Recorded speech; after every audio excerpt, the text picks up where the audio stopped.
to the bum jungles 2 or 3 times a day to go to school from the time I was 7. And I lived on Pelican Street for 67 years of my life. And in my younger days, from like when I was 7 to 13 and come home for lunch at noon, we'd be very surprised to find 2 hobos sitting at our dining room table or kitchen table. And we used to chastise our mother for letting them in, but she said they were always very nice and very kind, and they were so happy to get a meal. She'd even make potato pancakes for them. Yeah. But anyway, it was a very interesting part of my life, and happy that I was there for it and still here. Pretend it's a beer bottle. I'm driving tonight. But anyway, I lived right across the street, right from the road that goes down to the jungle. I'm going to call it the jungle because I've only heard, in my day, it was always called the Bums Jungle. But my dad, we moved there in 1939 at that house. I was 4 years old. I wasn't real old. So. My dad had been manager of the Flammable Milling feed store, and then he had quit and built a little store on the house across the street. So during the times that the guys, they were very nice. They would come up and they would come in the building and they'd have a little boulder sack, and sometimes they'd have tobacco. A lot of times there's change and money that they were going to spend. But they would buy, if anything, like big bologna, and my dad had a pot-bellied stove in the place, and they put their bologna on top of the stove, heat it up. At the same time, the CC Corps was building a sidewalk on Phillips Street all the way down to our house, because we were the last house before you got to the dam on Phillips Street, 528 West Phillip. I remember it. Well, we lived there 22 years. I was in the service 5.5 years, so I didn't get to see some of the better years. But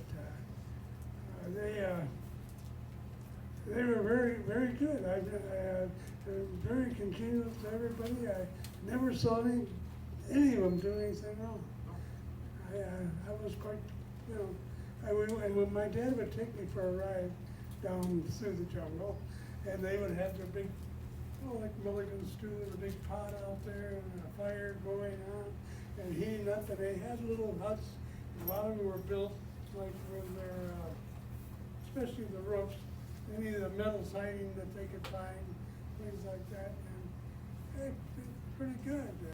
The story I have deals with the business manager who had an office over across the street from the mill. And I was asked one day to take a document over to him to have him review it and sign it and bring it back to Mr. Fisher, Bob Fisher, who was my boss. Well, I took the paper over to the gentleman. I'm not going to use his name. And while he was looking over the paper, it was a multiple page thing.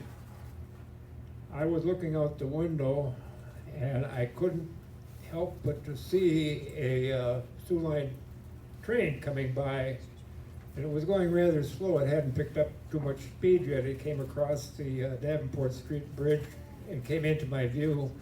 And as I was watching it, I had to start laughing. And the gentleman I was dealing with, he says, "What are you laughing at?" And I pointed out the window, and there was a train going by. A train car was open, and there was a hobo in there relieving himself out on the bushes by the street. And this was in the 70s, by the way. And anyway, I pointed, and he turned around and looked, and he said, "He can't do that. That's against the law."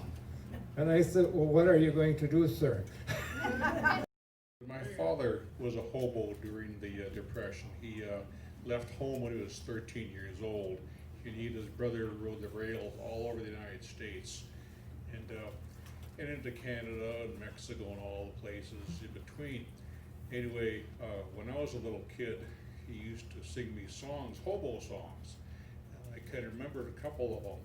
And if you would like to indulge me for a second here, I'll sing a couple of them for you. One of them was The Great American Bum, and it goes kind of like this. Come on, ye jolly jokers, and listen while I hum. The story I'll relate to you is the great American bum. From north and south and east and west, like a swarm of bees they come. They sleep in the dirt and wear a shirt that's dirty and full of scum. It's early in the morning, and the dew is on the ground. The bum arises from his nest and gazes all around. From the boxcar to the haystack, he gazes everywhere. He never turns back upon his track until he gets to swear. I've beat my way from Frisco Bay to the rock-bound coast of Maine. From Canada to Mexico and wandered back again. I've met Tom Tom the harness bulls as tough as a cop can be. I've been in every calaboose in this land of liberty. I relieved agents all over the system as a telegrapher agent. 15 years I worked at Ashland. 15 years I was an official and headquartered here at Rhinelander. In all those 36 years, I never had a serious problem with the hobo. We had a lot of them. Apparently they stayed clear of the depots because that was authority. But I am here to defend the hobos.